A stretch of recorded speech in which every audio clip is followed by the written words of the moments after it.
Welcome to Legends of Vertraer, Argo's Ascension. With me, your Dungeon Master, Thomas Creighton. I have here my close friends, the cast of 5 of Wayward Adventurers. Their roles will we'll go around the table one at a time and give everyone a chance to introduce their characters and who they're playing. So we'll start with my good friend here, Brandon. My name's Brandon. My character is a tiefling named Cleetus Banjo. Bit of a ruffian, bit of a miscreant, but I play the music. The banjo. Play the music banjo. Yeah, so a bit of a bard, bit of a backwaters person. Mama, she wasn't too kind to me growing up, and I had my instrument, and I found out my little lady was kind of magic. So, after my brother decided to earn some money, he kind of recruited us into the army for a gig. Yeah, just I look like me, but American. Got some glasses, got my horns, got my little pudgy self. So this is actually a full-size guitar.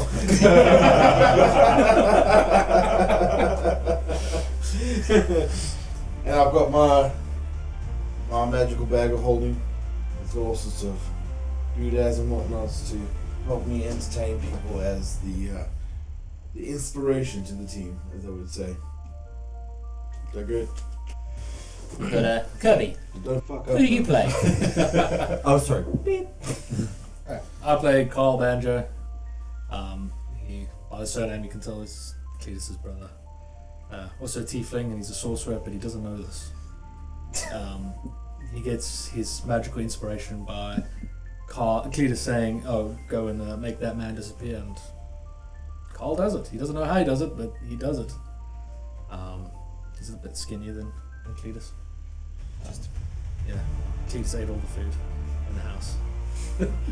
It's just that we wanted to bring some rednecks to D&D. So here we are. It's Karl with a K. Forget that. Keys with the keys. Cleetus with the Cleetus and Karl with a K. I'm gonna hold my drink so it makes me look like I'm drinking. Just imagine you get a drink, you pass it him, try to get. We did that. The one session, like, I'll play a halfling. Yeah, so I had this like giant, one of those giant beers. Oh yeah. So like, I took a sip of my beer and then passed him a beer under the table, and he pulls the giant beer. Like, thanks. It's good fun. Good fun. So we've got Karl and Cleetus Banjo, Tiefling Brothers, Bard and Sorcerer for the group here. Nice, good vibes. And we'll go along to Sam. So my name's Sam, and I will be playing Arthur Valbirith. He's a human soldier, was of noble descent. His father was Sir... I forgot his bloody name now. Sir Cedric Valbirith. It took me a second. Arthur's always been a fan of his father, and he wanted to follow in his footsteps. So his father was a war hero in the kingdom, human kingdom. So he wanted to follow his footsteps and join the army at a very young age, and has been fighting ever since he was about 16. And obviously when the war broke out, he's first on the front lines. He's here, ready with his sword. The pious man. That's like daddy issues too. It's from noble upbringing, but he's a bit boisterous. He's got blonde spiky hair. Describe my character now. Actually, blonde spiky hair, he's got green eyes. He's like a well-built man. From a He's not 90s boy band. Yeah. Like almost like David Beckham, if you would. So I based him off of basically. Anointed David. Well, he's not. That works. Does he probably have a squeaky voice like David Beckham too? No, I couldn't replicate it. So That's what. it's just my voice. Matt, It's me. who are you and who do you play? I'm Matt. Sorry, voice. God damn it. I'm Matt. I play Brian Blumpton the Third. I'm a halfling. I was born out of a merchant family. Before me, there was Brian the Second, and then obviously before him was Brian the First, and then before him was Bob. So essentially, yeah. Impressive. But essentially, his whole family was sadly killed in a horrible fire set upon by some evil bandits, and now he essentially has risen up, found he was great with the blade, and decided to lend his talents to the war. So he is essentially... I lost track of what I was saying. What class do you play? That's what I play. I play a rogue. There we go. A dual-bladed rogue who has got a red beard and is 3 foot tall. You got a rogue halfling. Yes. The rogue halfling. A rogue halfling. Small and sneaky. Picture Boo from Monsters Inc., but a boy. And a beard. And a beard. Oh, and he speaks like this. He's very well spoken. Yes. Yes. Quite. Yes, quite. Radio 4. Oh, I snuck up on you. Surprise! Can't wait for this. Huzzah! He's gonna speak like a World War II British pilot. Actually. Tell you how. Oh, I seem to have found your Yes. Achilles tendon. And last but not least, Kris. Who Hi. are you and who do you play? I am Kris. Some people know me as Christopher K because that's the only way they spell it right. And I play Thomas Krayt Draken because I always have to confuse someone and name my character after someone in the group. Sorry, someone, you confuse all of us. Yeah, I know, it's amazing, I love it. Thomas Krayt Draken is a very large, very angry 7'4" dragonborn. He is a beast of a character, he is very violent, and he's also a paladin for a very not evil god. He's a god who knows what's right and how to get what's right. You have From to be your bad. perspective. You have to be bad sometimes to be good, and Thomas Krayt Draken is the very embodiment of that. He is very violent, he is very savage, and he will do whatever he has to do to meet the right ends. So that will be very fun, and I will probably be the goblin of the group and create all sorts of problems for us. Exactly how I plan on No, playing. not for I have us. more problem But players than I would like to have, but Yeah. we'll see how it goes. Your choice in Brett. Just say you invited us. Yeah. No, I am very much aware that this is a product of my own making, okay? If it isn't the consequences of my own actions. You saw exactly what I'd get up to my first time playing D&D. Yeah, and I invited you wanna for a record second this. game. Yes, it's my own mistake. So this is the world of Vertraer. You all know it from our private games mainly, but this game is set far, far before that. This is a time of Vertraer was at relative peace amongst the 4 kingdoms. So we'll go right into it.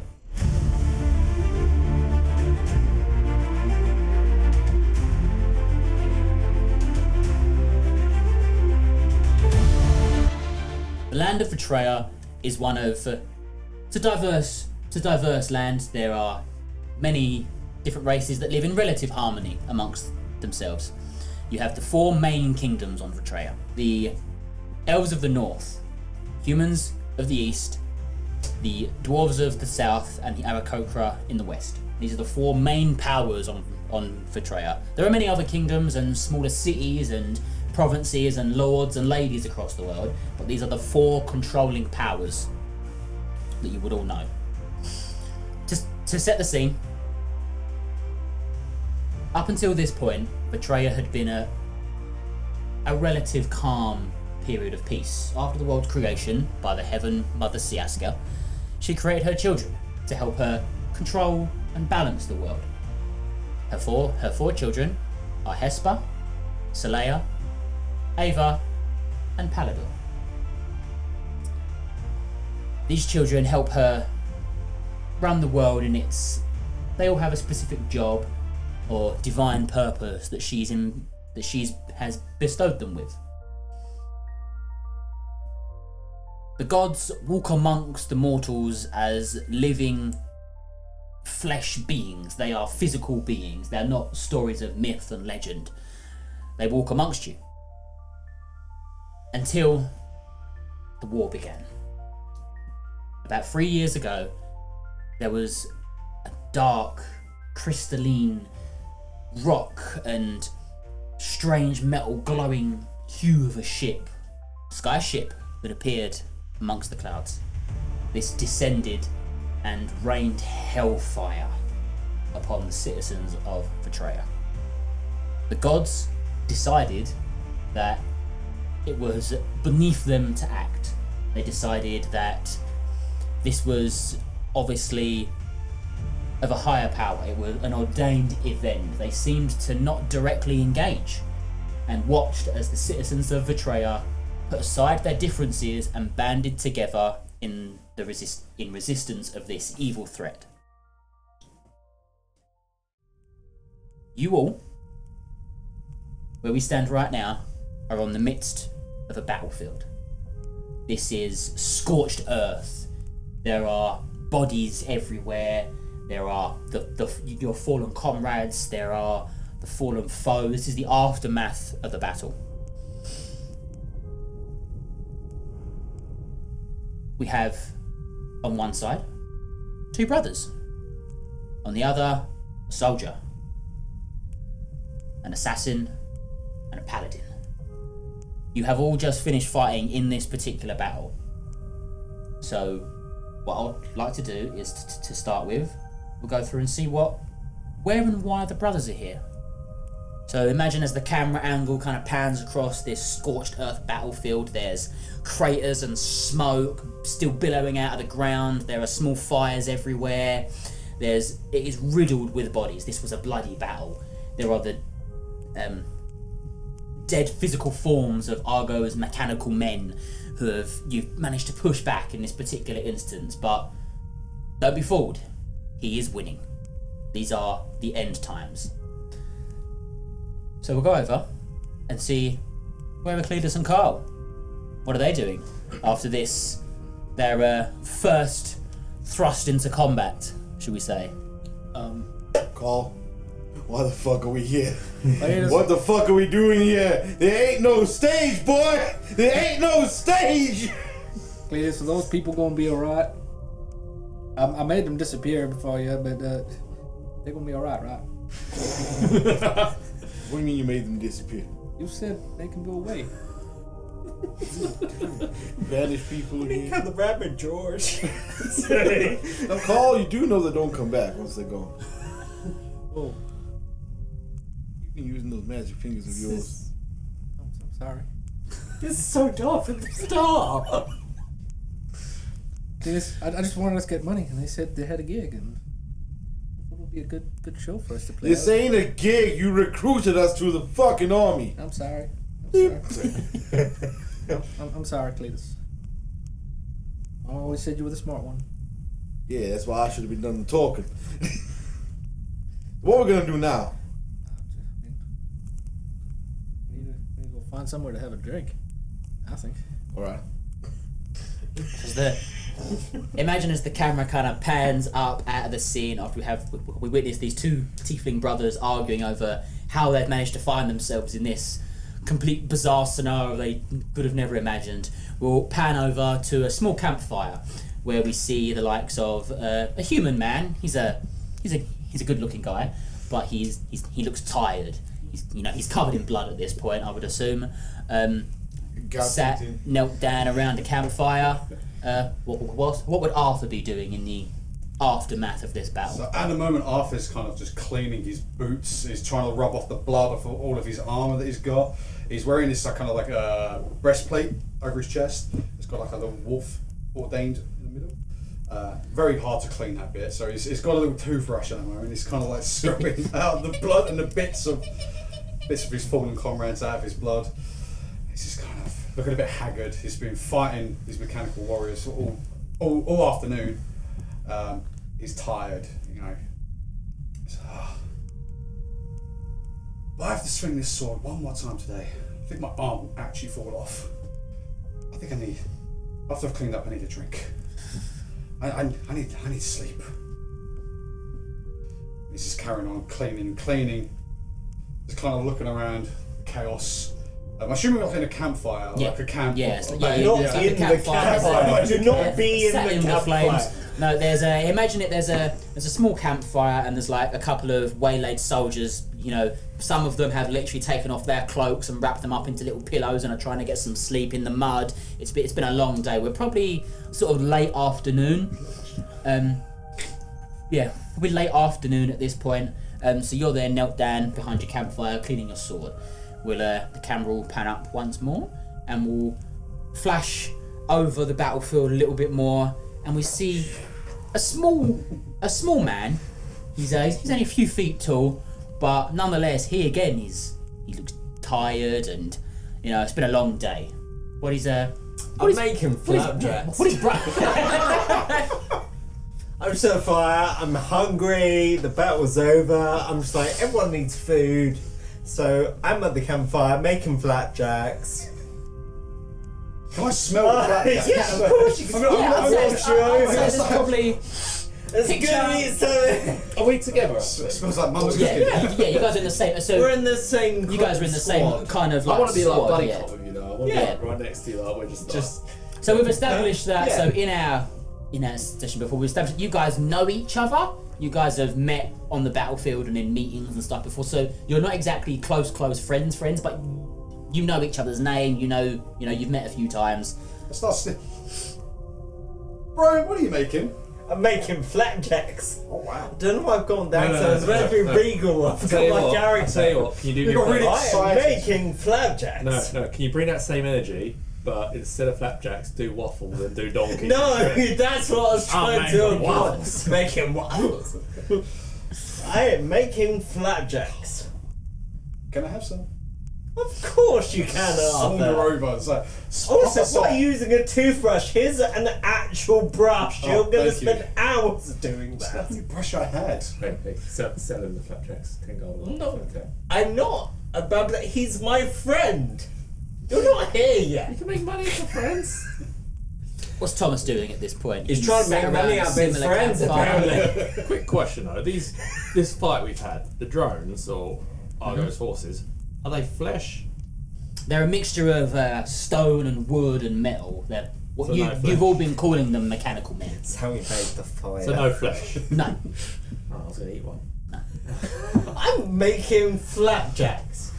They're not good enough for you. No, but I kind of like the idea that my guy's got a bit of a cannibalistic kind of vibe to him. There are, I so can- it's not all mechanical men. There are sort of like fiendish little demons and little Okay, creatures and stuff. Sorry, so for but you- the bulk of the force are Then these mechanical. I'm rolling with magical that. men. Thank you for enabling my bloodlust. I've got one of these little demon buggers. Do you want me to roll it up in a flapjack? No, he's a bit bigger. He's a bit bigger. He's actually Okay. about your size. Oh. And I've just grabbed it in one hand and I'm just bitten its head off. And I'm chewing on the head. I'm used to this now. Yeah, you're. How's I it, look at you and oh, sorry, mate. how's a bit it similar. taste, Thomas? Like barbecue. I don't think I'm ever going to get over the fact that I've seen you do that so many times. It always fascinates me. Just imagine like making the flapjacks.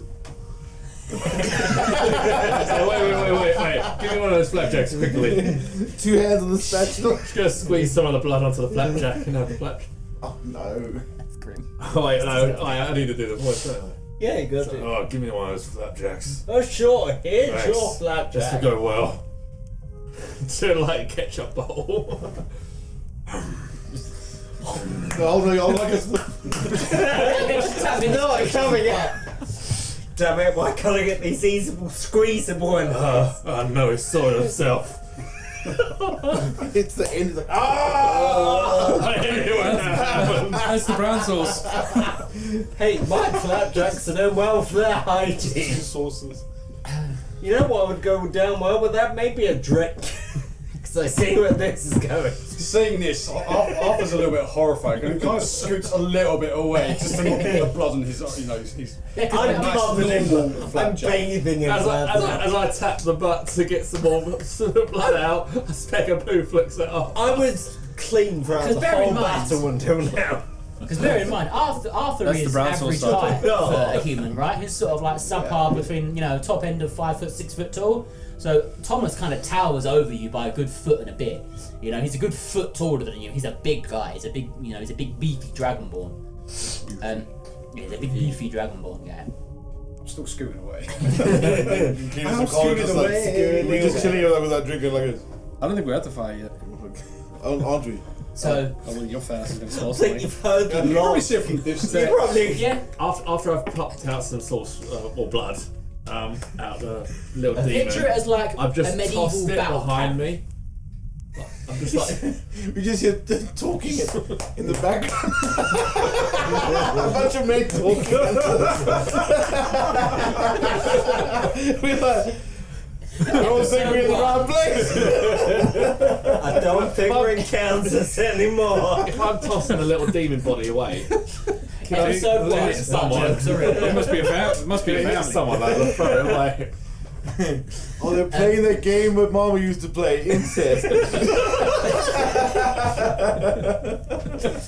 So kind of picture the open, like, you know, the more broader scene of kind of like a medieval battlement camp where you've got sort of a dozen or so small fires in different places, sort of groups of people cuddled around these small fires, because you can only get, you know, so many people around a fire to benefit from its heat before there's too many people there.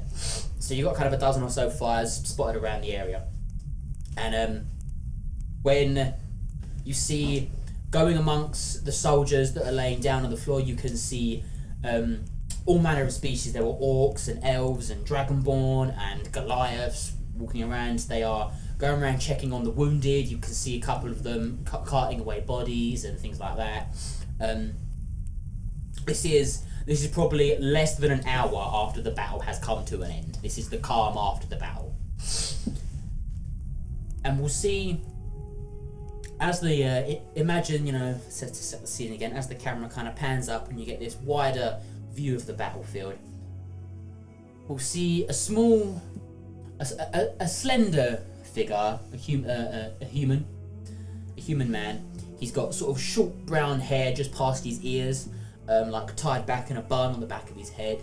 He's not wearing armor. He's wearing kind of like thick leather, not plate, but leathered like garb with like thick leather bands and straps and things on it. And he's got the sigil of the human guard on, of the nearby human kingdom, which is a sword and shield like crossed each other, the sword slotted in behind the shield on his shoulder. And you see him kind of walking around to each campfire as he's going through. He's sort of looking over who's at each fire, he's got a little bit of parchment in his hand, and he's kind of looking around, seeing who's at each fire, like, and he's obviously looking for someone. Probably you. I'm sorry, if someone's looking for me, they're not gonna miss me. Exactly. He's kind of going around when he comes up to the fire that Cleetus and Karl are sat round, and he kind of looks at this little list and he's like, excuse me, gentlemen, are you Cleetus and Karl Banjo? What do you want? Karl, I think he's the recruiter. I think he's the man. You're the man that put us here. No, good sir. I'm just the squire. I'm just the Lord Commander Squire. You're lucky. You're real lucky for not being that person. I'm just the Lord Commander Squire. Good man. He's requested you in his tent. Could I show you the way? You've been requested to. No. What kind of tent? It's the command tent. What's a command tent? It's not past tent. We should be fine. Alright, let's go! Sure. Of course, good sir. Follow me. And he'll kind of lead you back through the battlefield, past the battlements where they have like this sharpened sticks pinned in the ground, where they obviously had a front line they was defending, and then you go back beyond that into a tree line, into a small woodland area, and he takes you through. And as you go past these trees, you can see racks of equipment and soldiers' gears and swords and shields and things. This is obviously where they've the staging ground before the battlefield. And you can see a few tents and things dotted around, and you can see a large square tent with a peaked roof, and you can see hanging across the front of that is again this sigil of the humans, and he'll lead you towards that door basically. And as you guys are being led through the battlefield, we'll cut across to you three surrounded around this fire, and you'll see a little dwarven guy. He's got a short, stubby brown beard. He's got a warhammer on his back, strapped to his back, and he'll come around. He's looking around his fire, and he'll go, kind of looks up at you, Thomas. He's like, I assume you're Thomas? Draken to you. Draken, of course. You Brian? Brian? Yes, I am. Do you want a flapjack? Oh my god. No, thank you. Oh. I've eaten, thank you. That would make you You can have too many flapjacks at this rate. Right. I will food in the still- bloody village. I will still eat the flapjacks, don't worry. That would Yes, make you I am Arthur. Arthur, yes. Would you, Britain's. if you be so kind as to follow me? You've been requested by the Lord Commander. Surely, can we get our gear together first? Yes, of course. I just feel like turning black in. smoke from my mouth as a bit of an annoyed gesture. Like a puff of smoke. I see another demon on the floor, so I just grab it up for a snack on the road. Shouldn't you roll a constitution check just to make sure you don't throw up from eating these demons? No, I wouldn't make him roll like he's a big. I Fair wouldn't make him enough. roll for You should be, that. if anything, you should be running from my flapjack. I feel like you. No, I think you should roll for it because of like having to watch. Yeah, me do really, you this. saw it. You don't constitute rolls. That's my job. So he'll lead you through after he, lets you gather your gear and things. He'll lead you back through the battlefield, through the encampments and the front line that you was defending, past the armory where the weapons are stored and things like that. You go past guards, and he'll lead you up to this big peaked cone, the same tent. And you can see stood just outside the tent, also being led up by an elven man, are these two halflings. You can see them being led in from the opposite direction towards the tent, and the elf and the dwarven man will greet each other when they get to the front of the tent, and the elf will just say, you managed to find the others. And the little dwarf, he's like, oh yeah, this is who the Lord Commander requested. And he say, I've got some other things to attend to, so I'll see you guys later. And as he walks away, the elven man will go, yes, welcome, hello. I am the Lord Commander's squire. My name is John. Nice to meet you, John. I believe the Lord Commander has requested the 5 of you personally. I know not what for, but he's requested the 5 of you personally. So if you would make your way inside. Certainly. Lead the way. Yeah, he'll pull the tent thing forward. He'll pull the tent thing forward for you to let you walk in. I'll just put a flapjack in your pocket. Like that gas plate. Meanwhile, I take You're the calling the bite of the demon's head. I get this demon's head I picked up, and I just toss it to the elf so I can deal with it. He's like, oh, wonderful. And you can see he's like, his face is like, he looks sickened. He's like, very well. As he kind of just pulls the curtain to one side to allow you to walk in this large tent. It's tall enough that even Thomas doesn't have to duck. This large tent. As he pulls open the curtain for the tent and you walk in, you can see there's a large wooden desk in the middle of the room with a big chair sat behind it, loads of papers, inks and quills, battle maps and battlements and charges and orders and things scattered over the desk. It's a mess, but it's obviously a controlled mess. Whoever sits at this desk, they know what they're doing. And sat behind the desk is you can see he's an orc. He's an orc man. He's got 2 big large tusks, but one of them's cracked one side. He's got a big scar that goes all the way down from across his eye, ran to like the back of his ear. He's bald, covered in orc tattoos. He's a dark turquoisey kind of skin, not quite green, not quite blue. He's a big guy, and when he sees you all walk in, he'll stand up from behind the desk, and he's not quite as tall as you, Thomas, but he's not far off. He's not quite as built as you either, but he's a big guy for an orc. He's definitely taller than the rest of you. When you Taller walk than in, me. Everyone's taller than me. My ukulele's taller than you. My shit's taller than you. Lovely. and Wearing like a coat. when he sees the 5 of you walk in, he'll kind of slap his hands on the desk as he goes to stand up, and it's like, they found you. Brilliant. Come in, gentlemen. Come in, we need to talk. And the elf will close the curtain behind him. And you will all know this man. None of you have met him before, but you know his name. His name is Commander Oleg. His name is Commander Oleg. And he'll, one by one, he'll put his hand out to shake you guys' hands one at a time when he sees you all walk in. he's wearing armor, but it's not like full. Bless you. Bless you.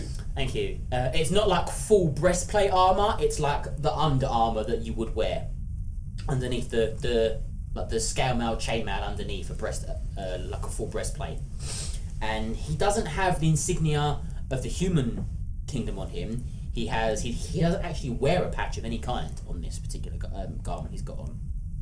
But you can see, leant up the desk next to him is a big great sword, like a big long two-handed great sword. It's covered in blood. It's not been cleaned. And as he wails through, and he's like, "Welcome, gentlemen. We need to talk. I am Commander Oleg. If you haven't met before, I do apologize. I do try to meet as many of the soldiers as possible, but there are so many of us. It is difficult. It is difficult, and the battles are long.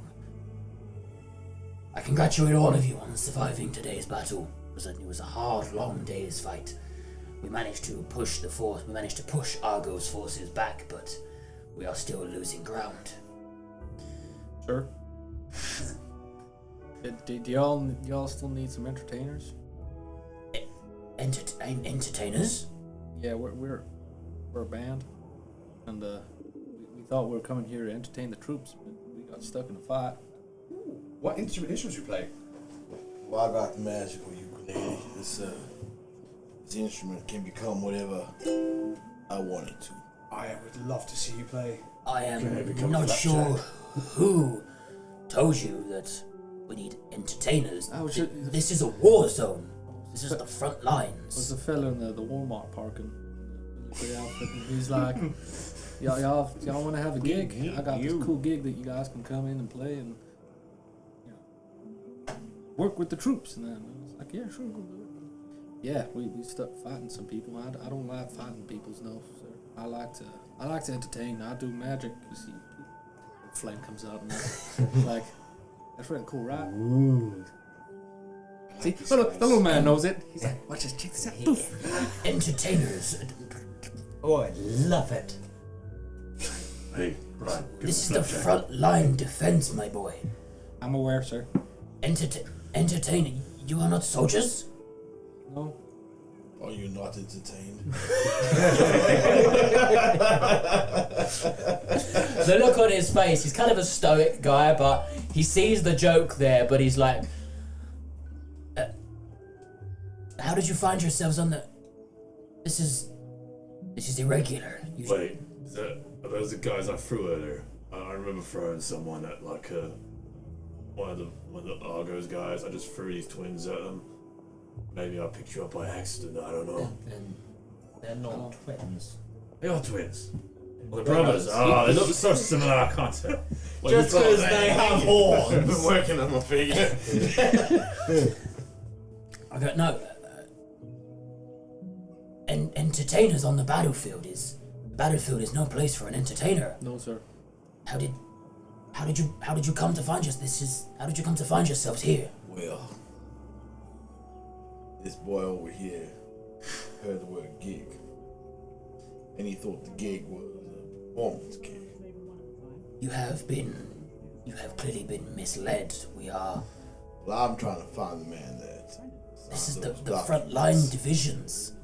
This is the front line bannermen. This is the Orcish company. We are the first line of defense against Argo in this area. The only thing I'm defending is my meal. You have clearly survived the day. If you have survived the battle, you are clearly competent fighters in some way. Not many of us have. We are waiting for a resupply from the humans. But until then, I have been charged with... And he pulls out a scroll case. And he says, I have a message that is to be delivered to the elves. This cannot be sent by magical message or carrier even. Have you tried email? The internet is down. Yeah, they cut it. It's the elves. It's physical. It's the elves that deliver the mail. No, it's the World Wide Web. It's a bunch of spiders. Elven mail. And the email is elven mail.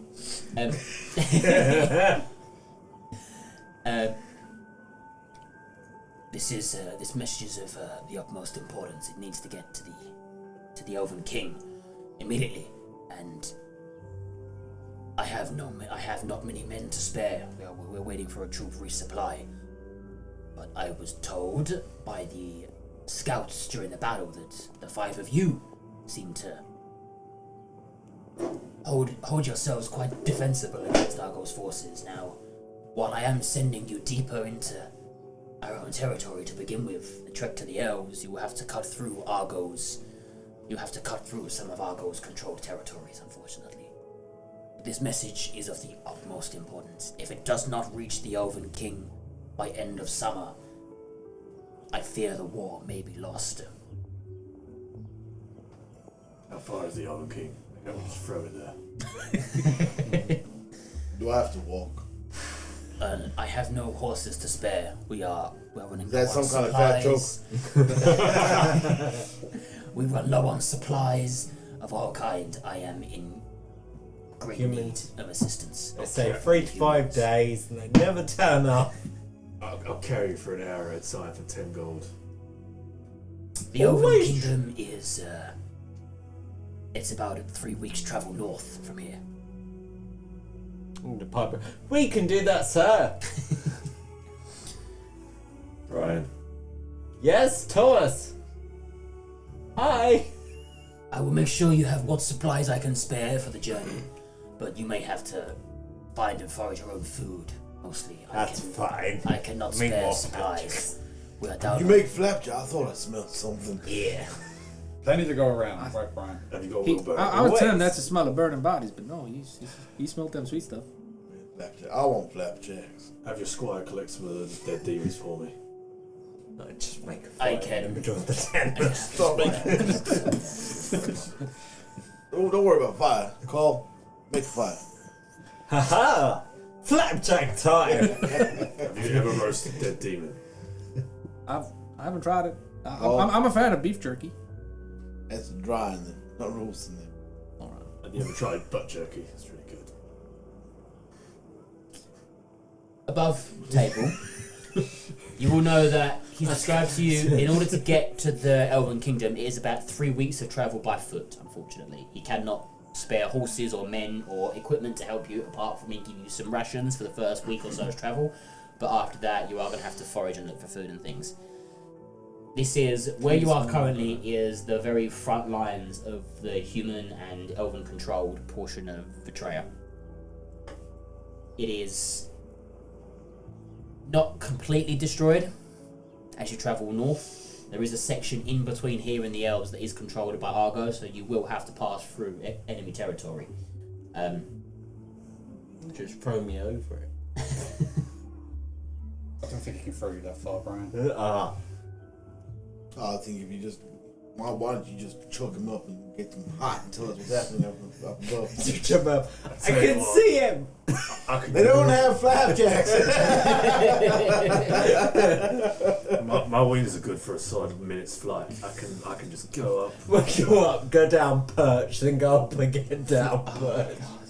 Honestly. I can throw you. If I can fly up for a minute and throw you. I Maybe think that's we far can enough. get there. We defeated Argo, we can defeat him I again. ain't defeated him yet. You know, Well, his you know, forces we if you did. guys really want, I can inspire. And we have a tune with us. We can sing the wheels on the bus go round and round. Exactly, we'll just pretend. Do you know Highway to Hell? You don't want to go to hell. But this might be one hellish journey. We've already been to hell. Hell and back. Well, Click, we'll probably be able to find this fella that you're trying to find. Scammed me into this offer. Maybe get my money back. You paid him. What the? You paid? Karl, that's the opposite of a paying gig. Paying gig means we get paid. Oh. He told you how to find his fee. Are you sure See, you I want must these pay a guys deposit. to do this job? I don't know. I They think the sing entertainment would be make the journey bearable. Is there a With you. salary? Well, if you were inducted by someone into the armed forces, then yeah, there is a paid salary at the end of each week. Yeah, I told you you're getting paid. What day is it? Don't talk Today? to me. Yeah. 3rd day of the week. I didn't get paid last week. Yes, you did. I remember I saw you. Do y'all start the day on Sunday or Monday? He said third day. That could be Yeah, but Thursday, it could be Wednesday. The Third days day is are after called- 2 days. There are 7 2 days. days after and Yeah, one but day. canonically, Yeah, but canonically, it's a 7-day week. Canonically, it's a 7-day week, Okay. and the days of the week are called first day, second day, third day, fourth day, That's fifth day, sixth day, good. seventh day, Told you. and you are on the third day of the week. How do you gonna learn how to count to 7? But what happens when it's people like it's today? No, it's 1 day. No, it's 2 day. Exactly. No, 2 days. you're two. So what's 2 day in Second day. second day? All Okay. Do we 2 get days. additional You can bonus still, charge? you can still say 2 days. today because the Okay. second day of the week is second day. Second Yeah, well, how you folks say it is 2 days, but we go, it's 2 days. 2 day. He hands you this big rolled up map, and he places it on the table in front of you. And it is the map that our wonderful viewers should also be able to see as well. This is the world map of Vertraer as you know it. You are currently yourselves in between the Elven Kingdom and the Human Kingdom. For our lovely viewers, right about here. Look at them pretty pictures. Nuke incoming. Right about here. You are just west of the humans, of the Human Kingdom, in between the forests and the mountains, and the elven city of Corminth is about 3 weeks' travel, roughly northwest. He's given you these orders, and these are. It's in a sealed scroll case. It's not highly engraven, but it's got a rune engraved on each end of the scroll case itself. And he'll put the orders on the table with the map, and he'll say, "These orders, they must go directly to the Elven King himself. Give them to no one else. Do not attempt to read them. The orders are magically sealed for only the king to open."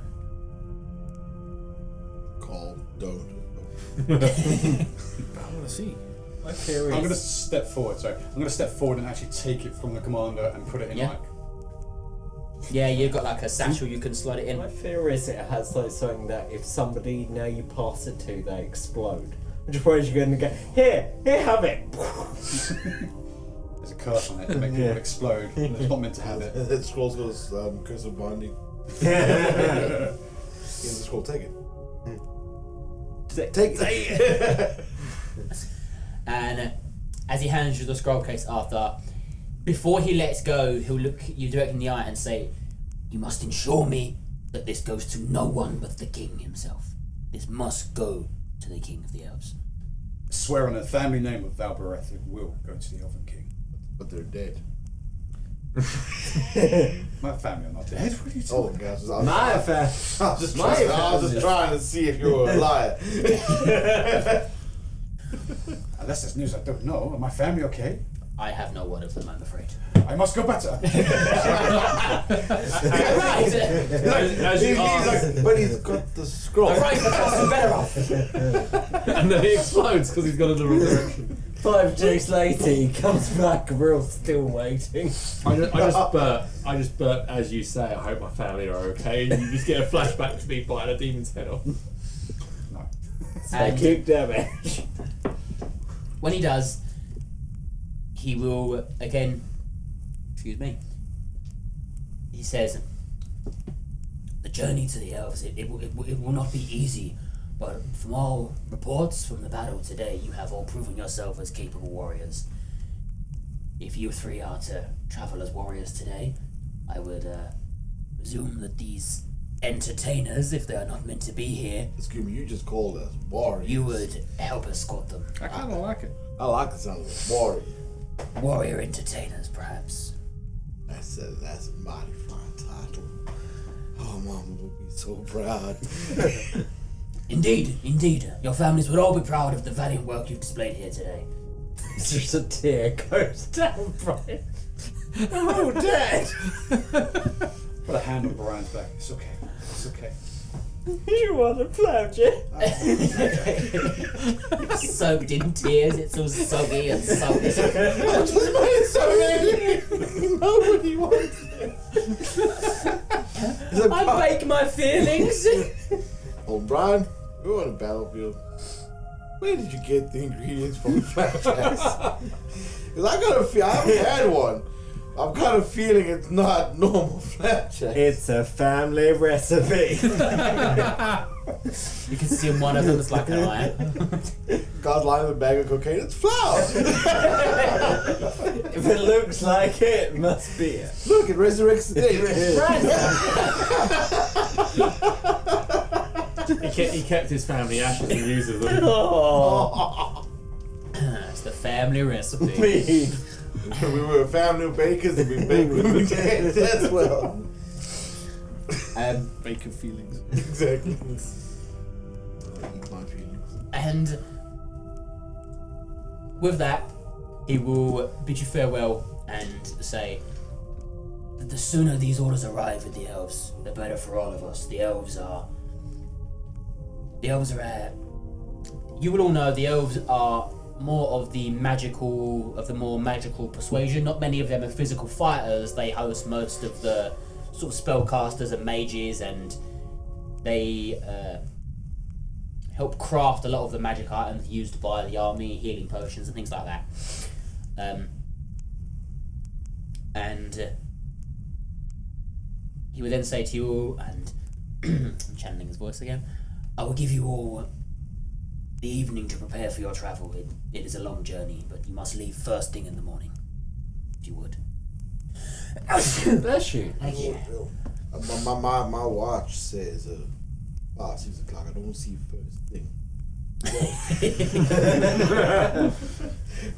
What time is that? It's okay. I'll wake you up. Appreciate it. I'll have my squire prepare what provisions we can spare for you, but we don't have a lot to spare. That is, so I will do what I can. But I thank you for your service today and for your battles, and the battles to come.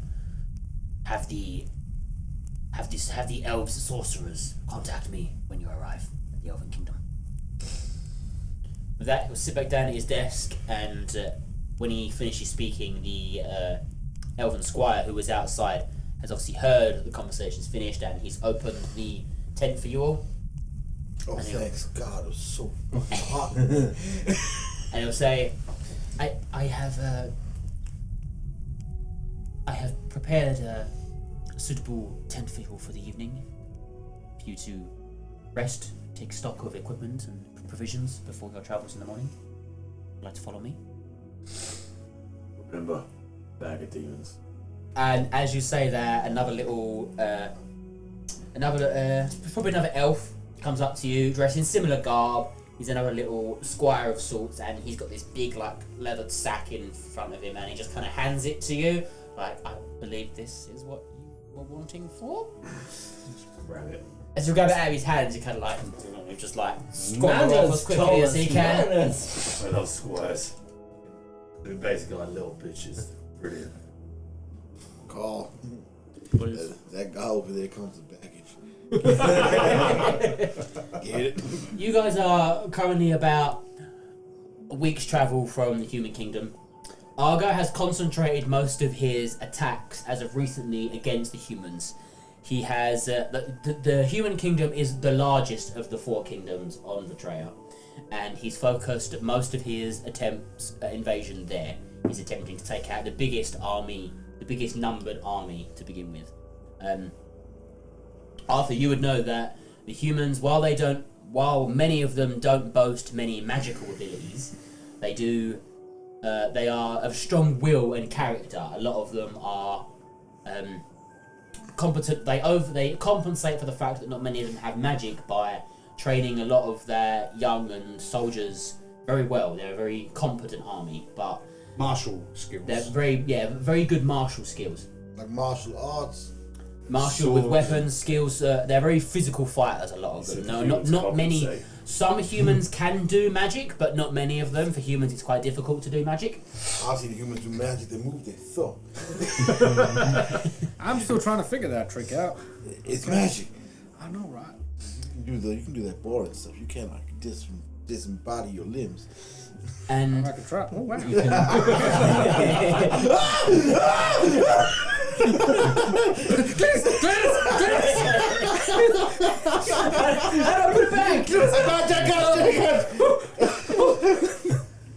Got the nose!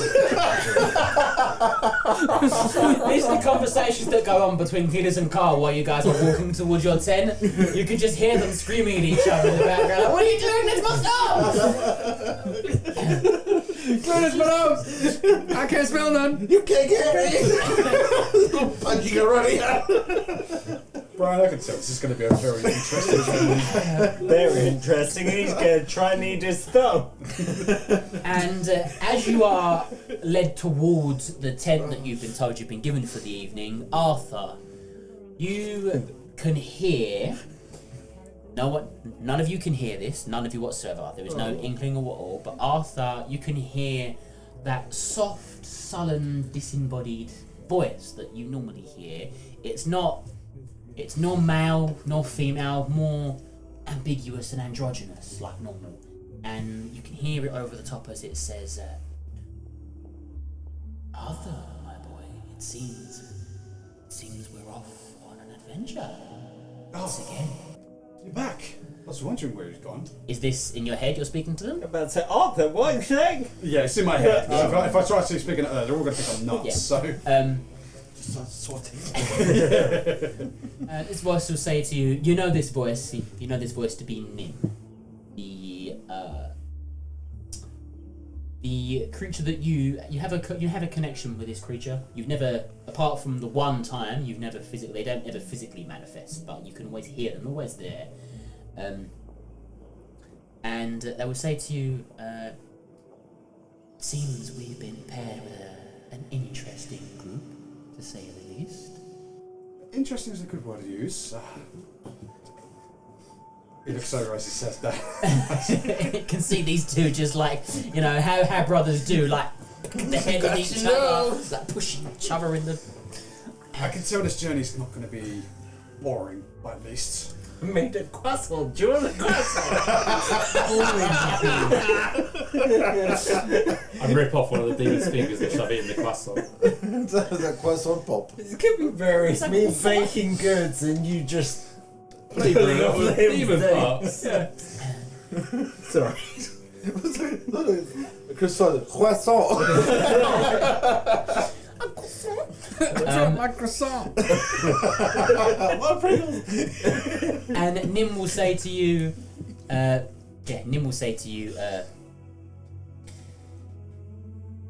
are an interesting bunch, to say the least.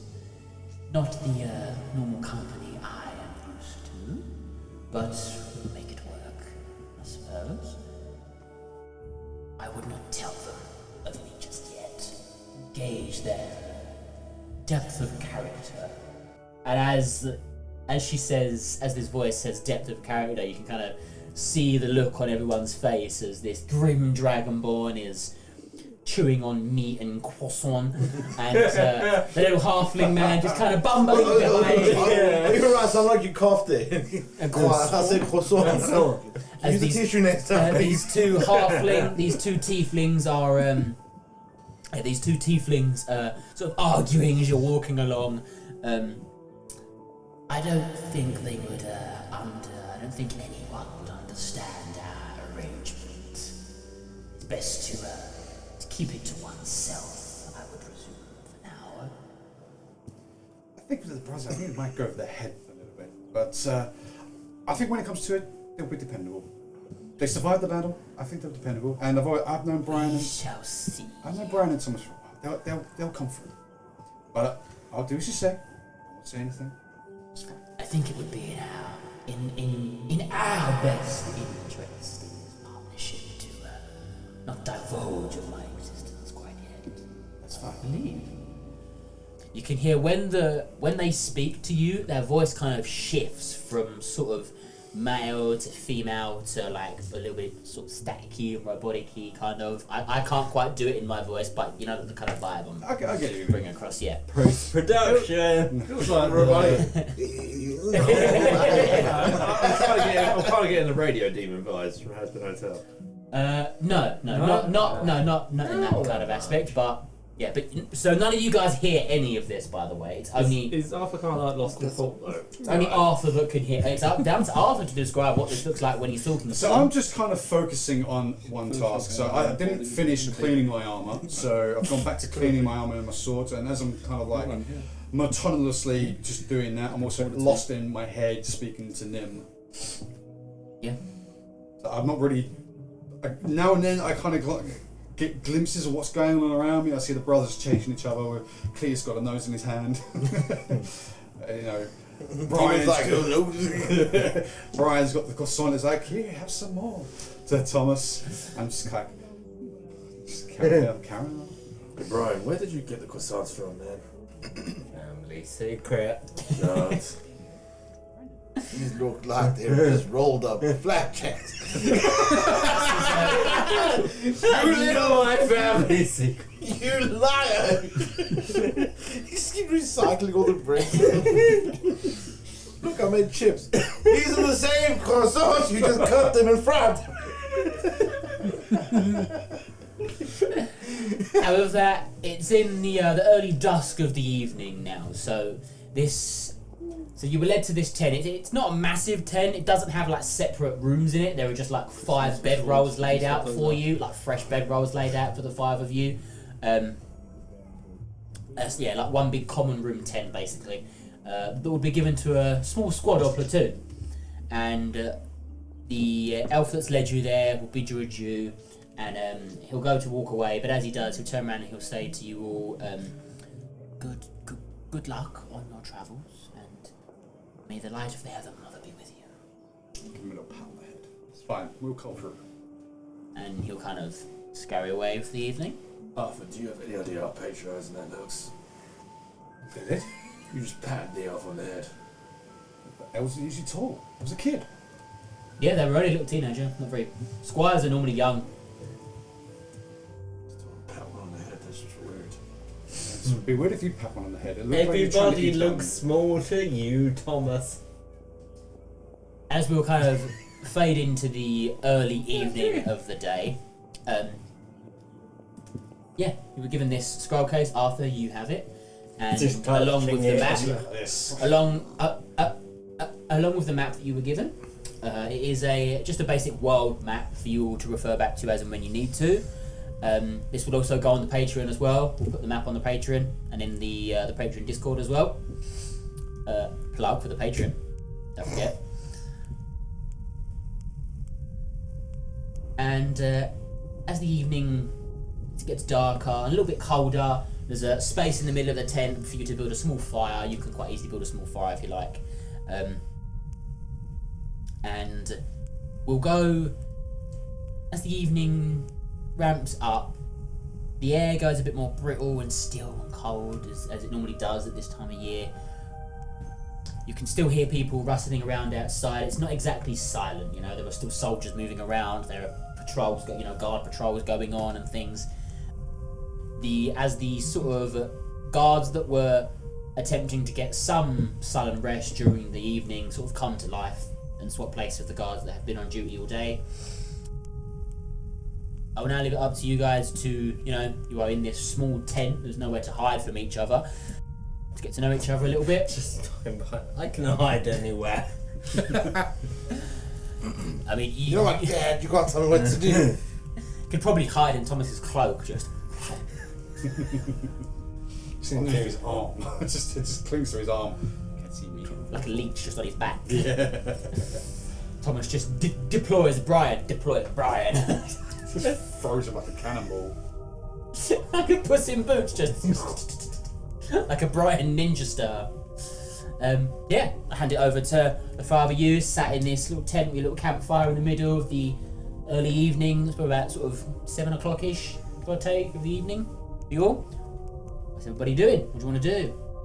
What's the plans? Got your nose. So there's no tavern or anything nearby. You are unfortunately out in the middle of the battlefield. There's no like. The human kingdoms is about human kingdoms a couple of days walk away, and the elders is like a good 3 weeks away. There'll be towns and villages in between. It won't be a complete trek through the wilderness, but as you currently stand, you were on the front lines of the battle, so you are nowhere near a village or a town or anything currently. There's no like. They don't have like mead or anything. Yeah. So the camp will have a supply of mead and ale and things like that for the soldiers to keep, to try and keep morale up as much as possible. It is currently being rationed as they are waiting for a resupply from the humans. Brothers, go against the ration. Someone will come round, and for the 5 of you, the rations they're not like you're given, it's not rationing in a case you're given a slice of bread and a chunk of meat. It's not like that kind of rationing, but the soldiers are limited to to what they're given, as they have to make sure they have enough to feed everybody for a certain amount of time. So I would like to go outside and just grab a keg of beer. yeah, so you can see there are for the 5 of you. You can be given a barrel for the 5 of you, basically. There is food. There is not enough food to have loads of food, but there is plenty of mead and ale and wine knocking around in this part of the cabin. It's not alcohol they are lacking. It's food they are lacking on. They are waiting for a resupply of provisions of food and things like that. You are now kind of resorting to your long-lasting travelers' rations of like dried meats and cured breads and stuff. Yeah, you are running low on rations of food. Alcohol-wise, there is enough for them to just give you a keg, like a big barrel of mead or whatever you want. You said give me a keg, bro. Yeah. They can as you exit the tent that you're in, you are in the middle of the war encampment. So they'll see you come from the tent, and the people that are in charge of the food and things will know how many people are in the size tent, so they'll know how much they're allowed to give you. And when they see you approaching, it's probably it's probably another human, a bit older than Arthur. Probably how old's Arthur roughly? He's in his Late 20s. Late 20s, yeah, sort of like my age. You see this man, he's probably in his early 40s, mid 40s maybe. Starting to go a bit grey. It's a bit wrinkled, like bags under the eyes and things. And he stood there with a little wheelbarrow, like a little pushed barrel, like a little cart that you'd stand up and walk behind you, a little cart, and he's got the barrels of alcohol on. Oysters, clams, and cockles. Giving one barrel to each tent, go around, passing them out, giving them to each tent, and he'll see you come from the tent, and he'll go, I'm assuming you'd like some drink. Yeah, I'd love some drink. No problem. Just take one of the barrels. It's a barrel per tent. Oh, okay, I'll take the wheelbarrow. One barrel. You per can tent. have one. Can I just poke my head out and be like, 2 barrels? It is strict orders, I'm afraid. It is 1 barrel per tent. Okay, I'll be strict about my order. Wheelbarrow. One barrel of Has anyone mead per tent. got our tent in their inventory? Right? Tent in the Yeah, we got our tent in You your can cast blindness. Just blinded. Yeah, I'm gonna cause I'm blindness. taking 1 barrel. What's the roll to see if it works? Is Blindness it, and deafness. so are you actually casting Yes. deafness and blindness on this poor man? Yeah, it's a poor man. Okay, he has to make a Just con in the 13 back, save sitting back. We're in a tent, just what's going on out there? First roll of the campaign. Here, boys, watch this. First roll of the campaign, as this man has to make a con save 13. 16. You succeed. You have to fart one. If audio does not That's pick the that exact out. noise the spell makes when you go to cast it. So how does Cleetus's magic look? It's like a phone. Yeah, how do you cast your spells? They come. Oh, it's so low. Oh. Go to sleep. Go to sleep.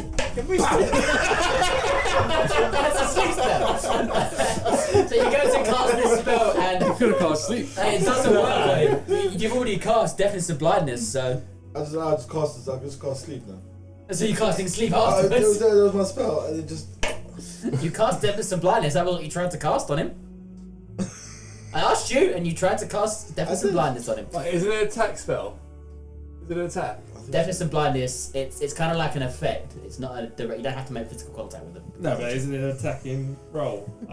He had a roll to attack, right? No, No. it's just a spell. Okay. Yeah, it's an effect. Yeah, it's just an effect. It's not like a. Yes, it's just a magical effect. So, how does this look when you've tried to cast this spell on him that's not worked? Try poke him in the eyes. Is that what it is? It's like a hand that comes out of the loop to go cover up his ears and cover up his eyes. But Because I read it from a book. I went, come in. And that's when Obi's first got goes. I went, and I hold his ears in my head. It's like, guys, get the beer.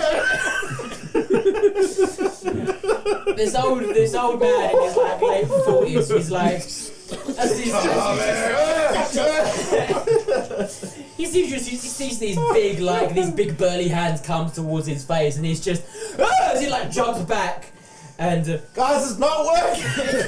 he can He's still fucked. see. Can I roll stealth to see if I can just sneak the barrel while this is happening? You want to try and grab a barrel Without him noticing. without him noticing. What the hell is going on out How there? are you sneaky? You're 7'3". 7'4". 7'4". He's been spending time with a rogue. Got some tips. Bardic inspiration. I will give you one attempt to try and grab a barrel before this guy sees. Turn into one of What those. else to roll? Stealth. Give me a stealth roll. Oh, I see now. First roll of the campaign, the party tries to steal alcohol from a poor old man that he was going to give you anyway. I've got a D on that. Why is that? Disadvantage because you're wearing armour. Oh, okay. So you have to roll twice and take the lowest number. Okay, not too bad so far. We're clearly setting the tone for this show very early on. I'll tell you what, 16. Was that the lowest number? That was the lowest number. I did stealth twice. I got 18 Plus and 2 then 16. as well. Okay. Yeah. Plus 2. This is a 7'4" dragon Oh, ball. yeah, I'm it gonna does, win. sorry. So, Forgot his shoes in there. all of a sudden, where Thomas was stood in the sort of entrance to the tent, you kind of turn back round and he's just gone, and you're like, where the fuck did this guy go? He's huge. And all of a sudden, he appears again. Kronk when he's like, He appears in the door of the tent again. He's got like a barrel of mead under his arm. Like, one minute he was there, the next he was gone. And then he was back, and he's just got this big barrel under his arm, like Behind me in my hand. just stood there very stoically. And as you let go of this guy's face where the spell didn't work Just on roll him, behind me. he's like, "What are you doing? What are you playing at? I told you to take her barrel. You grabbed my phone. What's wrong with you? Are you drunk already?" Okay, now you take your barrel that you're allowed. Sorry about that. I got a bit excited. I'll take my beer now for the Take boys. your barrel and be gone, sir. Please, I have a job to do. And I still grab the wheelbarrow. No. 1 barrel of mead per tent. Why did you say wheelbarrow? wheelbarrow then? You gotta speak As he proper kind of language. rolls one of the barrels towards the end of the little cart that he's got, and he's like, "One of these per." He's like got his hand on one of these per tent. Why didn't you just say that in the first place? None of this would have happened. He's like, "Take your liquor and be gone, sir. I have a I'm lot not to gonna do lick today." her. I want beer. Y'all folk are weird. I'm assuming you pick up you sort of roll it out the back and You know, on your shoulder. And you see this guy, he's like, he touched me, he was so sweaty and dirty.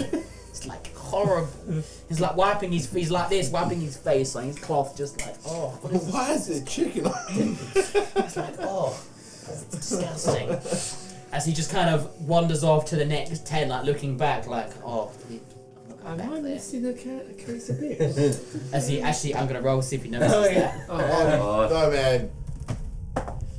He does not. Hey! Success. And Victory. he just kind of picks up maybe it's a combination of being touched by this disgusting tiefling. There's like a big burly tiefling that came at him, and the confusion of what the fuck just went on. But he just kind of glosses over it, picks up his trolley, and just goes to like walk away to the next thing. Just like soldiers are, I hate my job. As he kind of wanders off to walk away. And now you guys are at your tent. You've got two kegs of alcohol because you weren't satisfied with one free keg. You wanted two. Anyone got a straw? It's like the big barrels that have got the bung in the front and the handle on top that you could put in with a bung to turn as you have you turn I've into seen a this tap. on TV.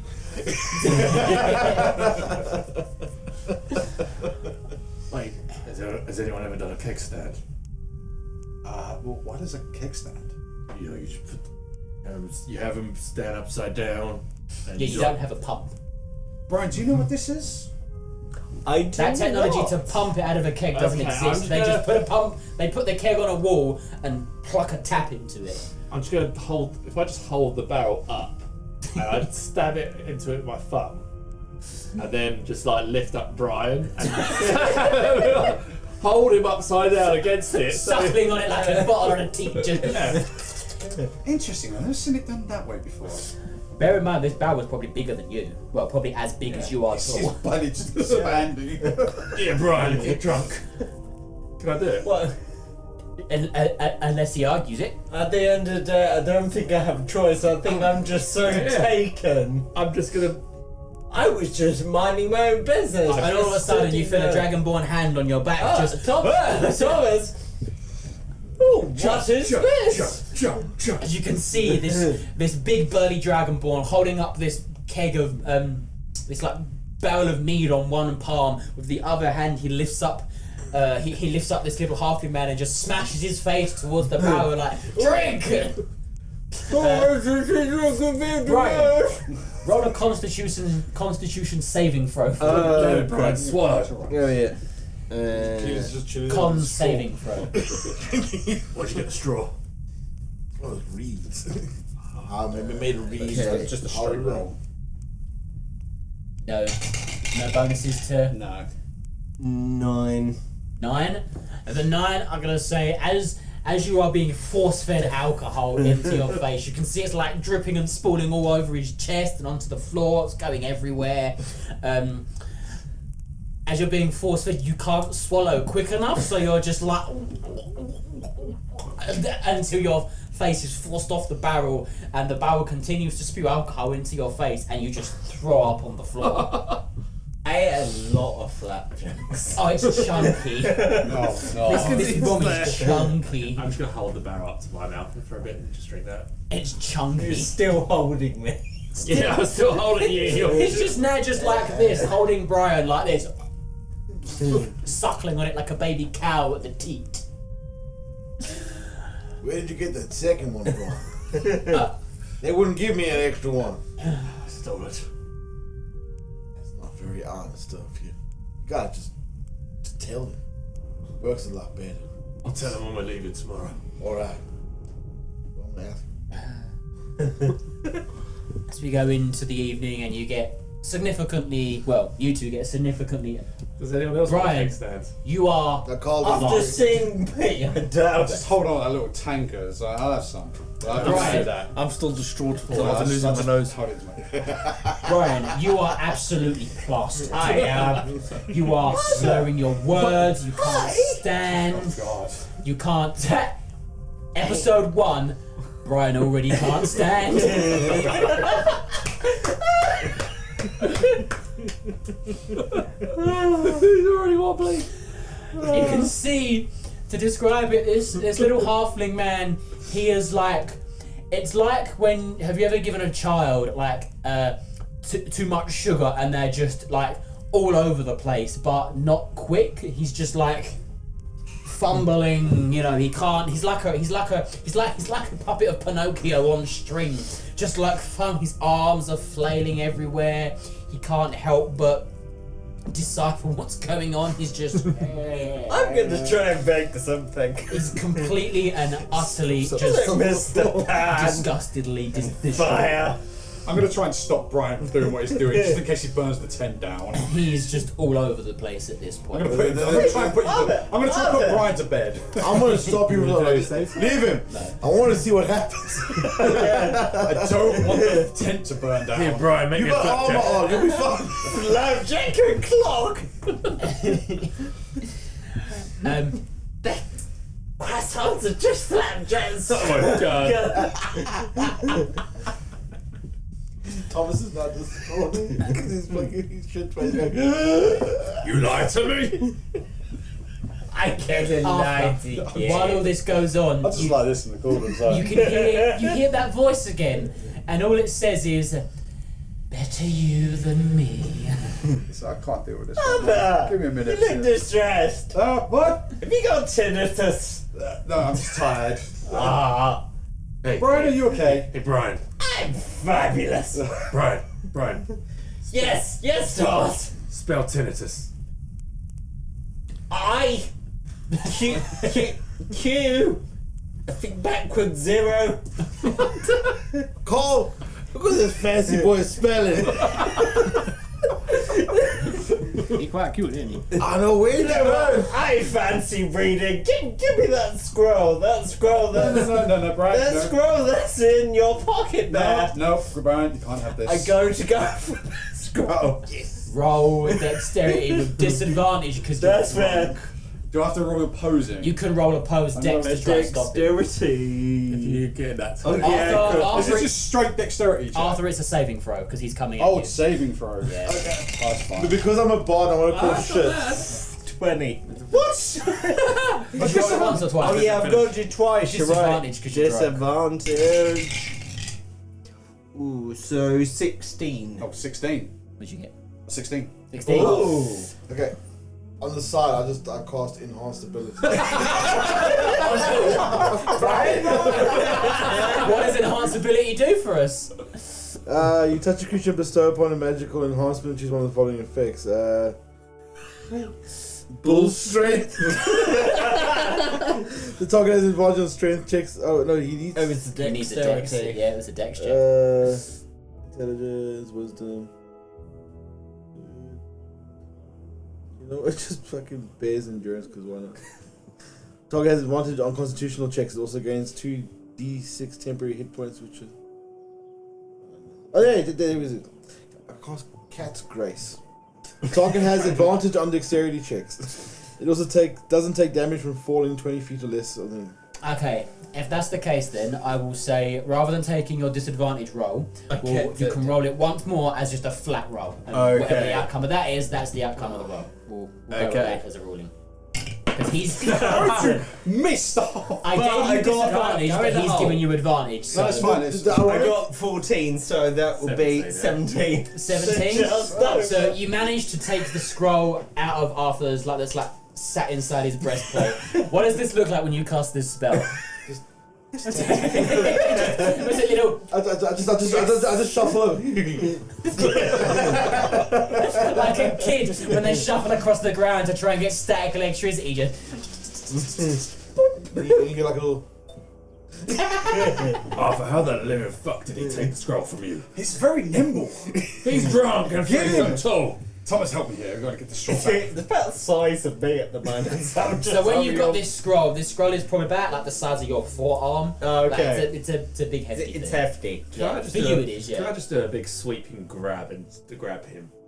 To grab him off the ground. Yeah, I just like want to. I'm about to reach forward. I'm not going to and bring just it. It's in a pick him case, up. isn't It's it? in a case, yeah. Yeah.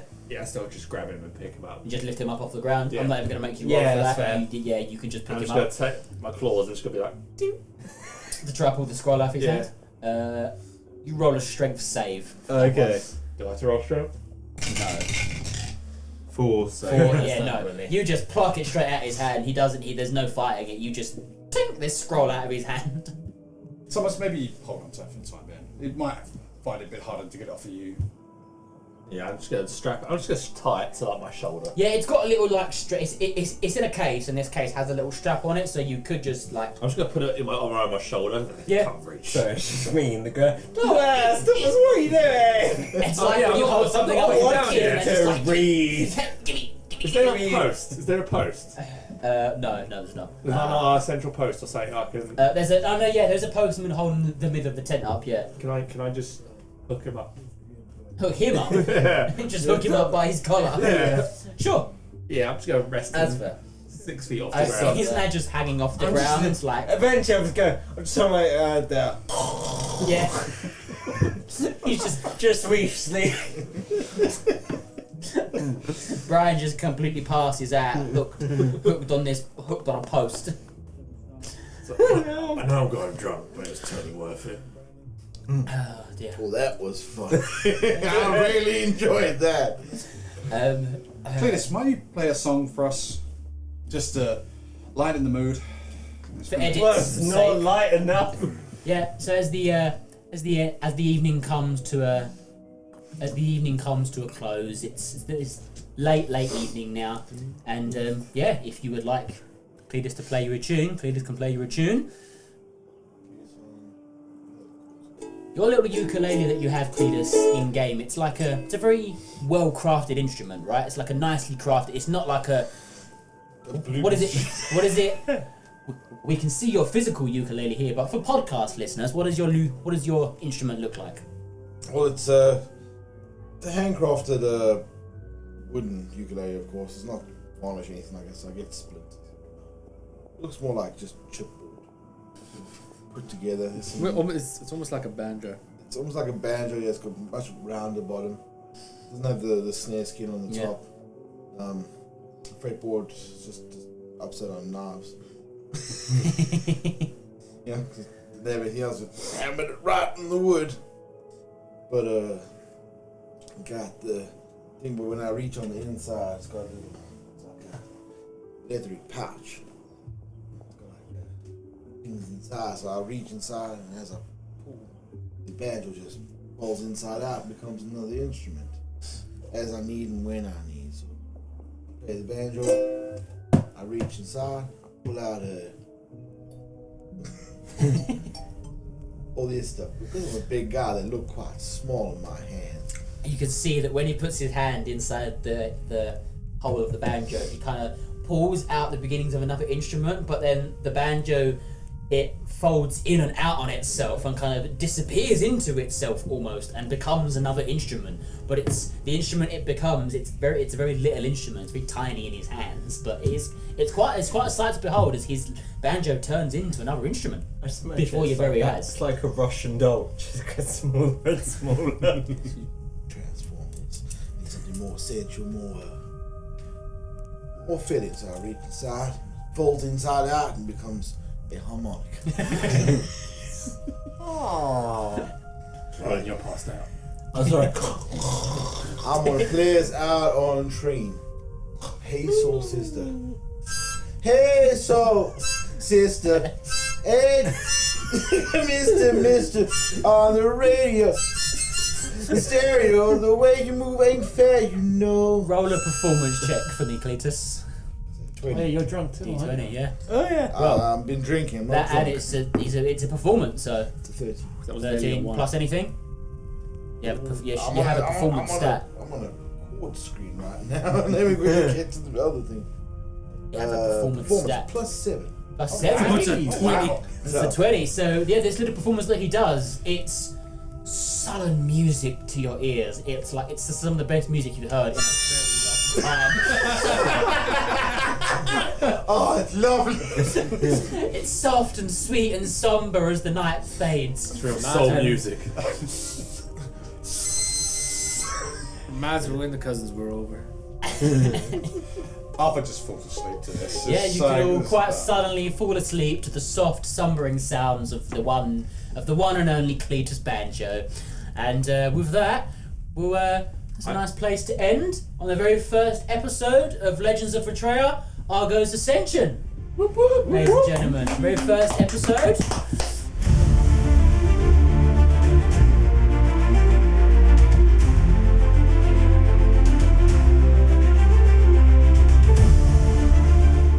Legends of Vertraer is Thomas Creighton as our DM, Matthew Humphrey as Brian Blumpton, Chris Wheeler-Ward as Thomas Krayt Draken, Brandon Walters as Cleetus Banjo, Kirby Downey as Karl Banjo, and myself, Sam Hawkins, as Arthur Valbirith. If you've made it this far, then thank you so much for listening. It's been a real passion project to get this podcast up and running, and we're all really excited to continue the story of Vertraer, and we'd like to say a special thanks to those that have supported us to get this off the ground. If you've liked listening to the podcast and you wish to support us and help keep the podcast going, then the best way to do that is over on our Patreon at patreon.com/Legends of Vertraer Pod, where we plan to release tons of bonus content just for you as a special thanks for supporting us. Our X/Twitter is @VertraerCast, our Instagram is Legends of Vertraer, and our YouTube channel is youtube.com @VertraerPodcast.